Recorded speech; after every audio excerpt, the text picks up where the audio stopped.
Dinamis, dialog dan informasi di hari Kamis, episode ke-16. Dengan tema Kesiapan KPU Menyongsong Pemilu dan Pemilihan tahun 2024. Menghadirkan narasumber Ketua KPU Provinsi Jawa Tengah, Yulianto Sudrajat SOS MIKOM. Dan akan dipandu oleh host kita, Ketua Divisi Teknis Penyelenggaraan KPU Kabupaten Klaten, Samsul Huda SHI. Sahabat pemilih, saksikan Dinamis hanya di channel YouTube KPU Klaten. Assalamualaikum warahmatullahi wabarakatuh. Salam sejahtera untuk kita semua. Sahabat pemilih dimanapun Anda berada, jumpa lagi dengan KPU Kabupaten Klaten dalam acara Dinamis, dialog dan informasi di hari Kamis bersama saya Samsul Huda. Kita ikuti Dinamis, dialog dan informasi di hari Kamis bersama KPU Kabupaten Klaten.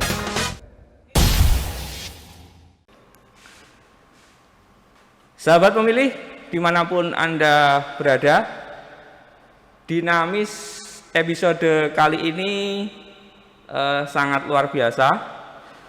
Beruntung sekali pada hari ini KPU Kabupaten Klaten kehadiran tamu istimewa, yaitu beliau Bapak Yulianto Sudrajat SOS MIKOM. Beliau ini adalah Ketua KPU Provinsi Jawa Tengah. Jadi istimewa sekali episode Dinamis kali ini karena dihadiri langsung dengan narasumber Ketua KPU Provinsi Jawa Tengah. Selamat siang Pak Derajat. Selamat siang Mas Samhud. Ya, terima kasih sekali lagi kami ucapkan atas kehadirannya di KPU Kabupaten Klaten. Sahabat pemilih dimanapun Anda berada, pada episode kali ini Dinamis akan mengangkat tema kesiapan KPU menyongsong pemilu dan pemilihan tahun 2024. Sebenarnya episode kali ini episode yang spontan karena kita memanfaatkan beruntung sekali hari ini Pak Ketua hadir di Klaten, maka kita manfaatkan untuk kita menimba ilmu dan informasi dari beliau Pak Derajat terkait dengan kesiapan KPU dalam menyongsong pemilu dan pemilihan tahun 2024. Langsung saja Pak Ketua, seperti kita ketahui bahwa KPU tahun 2024 yang akan datang punya gawe yang sangat besar, sangat luar biasa dengan dinamikanya, meskipun masih di tahun 2024, tapi di tahun ini dinamikanya sudah cukup hangat soal teknis pemilu, hari pelaksanaan pemilu, dan banyak lagi informasi terkait pemilu tahun 2024 yang akan datang ini. Pertanyaannya Pak Ketua, sebenarnya isu-isu strategis apa saja yang banyak beredar saat ini, bahkan di 3 tahun menjelang 2024 banyak sekali informasi yang beredar seputar pemilu ini. Apa saja isu-isu strategis itu Pak Ketua? Monggo. Ya, tentu dalam rangka untuk mempersiapkan penyelenggaraan pemilu dan pemilihan 2024, isu-isu strategisnya tentu adalah kapan hari H pemungutan dan penghitungan suara di tahun 2024 itu dilaksanakan, baik untuk pemilunya maupun pilkadanya. Yang jelas saat ini kan masih ada dinamika ya di tim kerja DPR. Terakhir rapat kerja di Komisi 2 DPR RI yang dihadiri oleh KPU, Bawaslu, kemudian Kementerian Mendagri, kemudian juga dari DKPP, juga Komisi 2 sendiri belum memutuskan kapan hari H pemungutan suara itu diselenggarakan. Jadi masih ada usulan yang berbeda Meskipun sebenarnya di dalam rapat konsenyaring terakhir, rapat yang dilakukan oleh tim kerja yang dibentuk oleh Komisi 2 DPR yang terdiri dari KPU, Bawaslu, Kemendagri, kemudian DKPP sudah menyepakati bahwa hari H pemungutan suara untuk pemilu itu direncanakan di bulan Februari. Tepatnya bahkan sudah ketemu tanggalnya di tanggal 21 Februari 2024. Terus kemudian pilkada serentaknya karena sudah terkunci di dalam Undang-Undang Nomor 10 tahun 2016 tentang pemilihan kepala daerah dan wakil kepala daerah itu sudah disebutkan di bulan November. Pilkada serentak berikutnya dilaksanakan di bulan November 2024 dan kemudian KPU memutuskan tanggal 27 November 2024 untuk pemilihannya atau pilkadanya. Dan untuk tanggal tersebut di pilkadanya, di pemilihannya 27 November tersebut sudah fix lah, sudah tidak ada perbedaan pendapat lagi. Namun di dalam rapat terakhir itu Mendagri mengusulkan untuk hari H pemungutan suara khususnya untuk pemilu itu ada 3 opsi kalau tidak salah, 3 opsi tanggal, tetapi bulannya bulan April dan bulan Mei 2024 dan terakhir melalui Menko Polhukam Pak Mahfud MD setelah rapat kabinet pemerintah memutuskan 15 Mei. Nah, disitulah kemarin di rapat kerja terakhir sebelum masa reses DPR pada akhirnya Mendagri berhalangan hadir sehingga pembahasan untuk menyepakati tertunda lagi. Iya, tertunda lagi. Nah, itu bagian dari isu-isu yang saat ini hangat diperbincangkan di publik. Masalah penentuan hari H tanggal pemungutan suara. Karena ini semuanya ada implikasinya, Mas Sambut ya. Karena kenapa KPU menghendaki di bulan Februari? Karena sudah dihitung juga sampai dengan pilkadanya. Terutama juga karena pertimbangan supaya tidak bertepatan dengan bulan Ramadan, Hari Raya Idul Fitri, yang irisan tahapan yang begitu tebal. Terus yang lebih penting lagi adalah karena basis dasar untuk pencalonan gubernur, bupati, wali kota kan hasil pemilu. Gitu ya, itu sudah dihitung karena kalau pilkadanya bulan November berarti di bulan Agustus 2024 itu sudah harus ada calon, gitu ya. Kalau nanti pelaksanaan di bulan Mei, seperti usulan Mendagri kemungkinan belum ada calon terpilih. Iya, karena kemungkinan belum ditetapkan sehingga Agustus belum ada calon. Nah, kemungkinan usulan KPU juga nanti kalau disepakati di bulan Mei misalnya begitu berarti konsekuensinya pilkada dilaksanakan di awal 2025. Gitu ya, itu harus undang-undang lagi. Iya, otomatis harus ada revisi terbatas atau Perpu, harus ada undang-undang gitu. Itu seputar isu-isu. Ya, terima kasih Pak Ketua, menarik sekali sahabat pemilih dimanapun Anda berada. Ini baru soal penentuan hari pemungutan suara, ini dinamikanya sudah begitu cair dan hangat, mulai dari usulan di Februari maupun di April, semuanya ada plus minusnya. Mulai dari tadi irisan antar event pemilu dan pilkada yang terlalu tebal, irisan tahapannya dan sebagainya. Semuanya punya pertimbangan masing-masing lah. Kita menunggu saja keputusan dari RDP, dari pemerintah maupun dari penyelenggara pemilu di Senayan. Sekarang sebagai penyelenggara Pak Ketua, kita sebagai penyelenggara menunggu keputusan dan mempersiapkan sebaik mungkin agar pelaksanaan pemilu dan pemilihan di tahun 2024 besok itu berjalan dengan aman, lancar, dan sukses. Itu yang paling penting. Lalu persiapan apa saja yang paling krusial yang harus dipersiapkan dengan matang oleh KPU dalam rangka menyongsong tahun politik 2024 besok? Ya, tentu KPU saat ini masih punya waktu ya, masih ada waktu untuk mempersiapkan pemilu 2024 dan pemilihan serentak 2024 sambil terus menunggu kapan keputusan diambil terkait dengan hari H pemungutan suara itu. Yang jelas saat ini kan undang-undang tidak ada perubahan, artinya undang-undang yang akan dipakai untuk dasar penyelenggaraan pemilu dan pemilihan 2024 adalah undang-undang yang masih existing sampai sekarang gitu ya. Tinggal KPU terus menyempurnakan.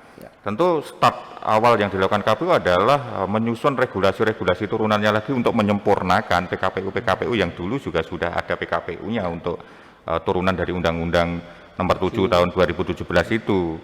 Termasuk juga ini KPU tengah menyusun draft PKPU pendaftaran, verifikasi dan penetapan partai politik peserta pemilu itu kan disempurnakan agar berlangsung lebih simpel, lebih mudah, lebih cepat dan lebih murah. Maka saat ini untuk persiapan untuk pendukung proses-proses pendaftaran adalah perangkat-perangkat sistem informasi ya seperti Sipol. Nah, KPU RI saat ini tengah terus mematangkan aplikasi Sipol terus sebagai basis dalam rangka untuk proses-proses pendaftaran, verifikasi dan penetapan partai politik. Iya, itu bagian-bagian yang terus disiapkan, belum lagi untuk mematangkan proses aplikasi Sirekap. Dan kemarin kan sebenarnya Sirekap sudah kita pakai ya di Pilkada serentak 2020, namun kan masih sebagai alat bantu saja. Tapi terlepas itu kan aplikasi Sirekap sangat membantu faktanya. Membantu untuk proses penyelenggaraan khususnya di TPS ya.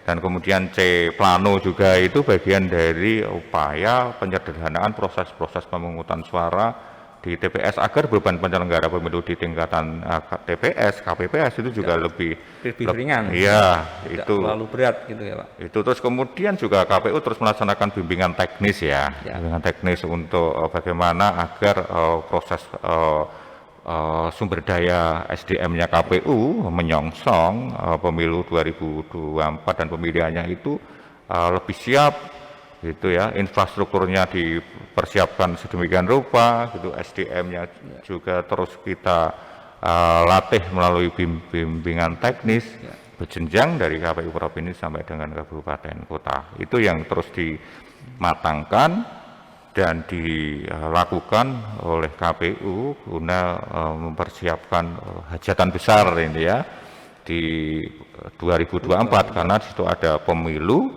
pileg, pilpres, sekaligus di bulan November ada pilkada dan di dalamnya pasti nanti ada irisan-irisan tahapan karena pemilu pilpres khususnya pun juga sudah diantisipasi sampai dengan putaran kedua. Kalau ada putaran kedua, pasti kalau ada putaran kedua pasti irisan di badan ad hoc itu juga semakin tebal, semakin berat, semakin tebal. Maka tidak ada cara lain kecuali kita harus mempersiapkan sebaik-baiknya guna penyelenggaraan di 2024. Ya. Terima kasih Pak Ketua. Demikian tadi sekitar persiapan yang betul-betul harus kita matangkan sebagai penyelenggara dalam rangka menyongsong pemilu dan pemilihan tahun 2024. Seperti tadi sudah disampaikan terkait tentang aplikasi Sipol, Silon, Sirekap dan sebagainya. Termasuk tadi sudah disinggung juga tentang pendaftaran calon peserta pemilu 2024 yaitu partai politik sebagai calon peserta. Lalu tahapan yang paling awal, di tahapan yang paling awal ketika tahapan pemilu 2024 besok dimulai, itu tahapan-tahapan penting krusial di awal itu apa saja Pak Ketua? Tadi sudah disinggung mungkin soal pendaftaran partai politik tadi. Ya, tentu pendaftaran yang paling awal yang itu adalah pendaftaran partai politik, gitu ya, pendaftaran partai politik. Maka saat ini KPU pun juga sudah mempersiapkan instrumen-instrumen untuk pendaftaran partai politik. Bahkan sudah draft PKPU-nya pun juga sudah disampaikan kepada publik agar partai-partai juga mempersiapkan diri konstruksi proses-proses pendaftaran partai politik calon peserta pemilu 2024. Regulasinya di PKPU sebelumnya ini juga diperbaiki, disempurnakan agar kerumitan-kerumitan yang dahulu di proses-proses pendaftaran partai politik itu tidak terjadi lagi. Itu ya, dan kemudian kita pun juga di KPU provinsi, KPU kabupaten kota juga sudah hal yang sama, melakukan yang sama, menyampaikan informasi tersebut, mensosialisasikan tersebut, menginformasikan terkait dengan skema-skema proses-proses pendaftaran partai politik yang nanti akan dilakukan oleh KPU sejak dini sudah tersampaikan kepada partai politik, sehingga sama-sama sudah ada persiapan semua. Termasuk pun juga ketika ada partai-partai baru gitu yang sudah terdaftar di memperoleh SK Kemenkumham, terus kemudian juga terdaftar di Kesbangpol, itu pun langsung kita undang juga agar langsung sejak awal pun sebagai partai baru sudah menerima informasi dari KPU. Gitu. Ya. Terima kasih Pak Ketua. Demikian tadi sahabat pemilih dimanapun Anda berada, banyak sekali informasi dan pencerahan yang kita dapatkan hari ini, informasi up to date terkait pemilu dan pemilihan tahun 2024. Demikian tadi kita memanfaatkan waktu yang sangat berharga di tengah kesibukan beliau Pak Ketua KPU Provinsi Jawa Tengah. Kita memanfaatkan waktu yang berharga kunjungan beliau ke KPU Klaten untuk berbagi informasi dan ilmu terkait pemilu dan pemilihan tahun 2024. Di akhir acara Pak Ketua, untuk sahabat pemilih di Klaten khususnya disampaikan closing statement-nya untuk sahabat pemilih di Klaten. Silahkan. Ya, buat sahabat pemilih di Klaten, tentu saat ini KPU terus mempersiapkan hajatan besar, khususnya di tahun politik di 2024 ya. Sebagai penyelenggara pemilu, kami terus mempersiapkan diri dalam rangka menjadi penyelenggara yang profesional, mandiri, kemudian juga lebih berintegritas dalam proses-proses penyelenggaraannya. Harapan kami, mari kita sukseskan bersama-sama ya hajatan besar besok di tahun 2024 yang nanti kemungkinan besar tahapannya akan dimulai di 2022, karena penyelenggaraan pemilu khususnya itu setidaknya harus sudah dimulai paling lambat 20 bulan sebelum hari H pemungutan dan penghitungan suara. Artinya kalau 20 bulan sebelum hari H pemungutan dan penghitungan suara, kalau di 2024 berarti kan di bulan di tahun 2022 itu sudah mulai tahapan penyelenggaraan pemilu 2024. Saya rasa itu Mas Samhut, terima kasih. Ya, terima kasih kami haturkan sebesar-besarnya kepada beliau Pak Yulianto Sudrajat, Esos MIKOM, Ketua KPU Provinsi Jawa Tengah. Di tengah kesibukan beliau, kita memanfaatkan waktu yang sangat berharga ini untuk berbagi ilmu dan informasi. Sekali lagi terima kasih Pak Ketua. Sahabat pemilih, dimanapun Anda berada, jangan lupa like, komen, share, dan subscribe YouTube KPU Kabupaten Klaten. Terima kasih. Salam sehat. Assalamualaikum warahmatullahi wabarakatuh.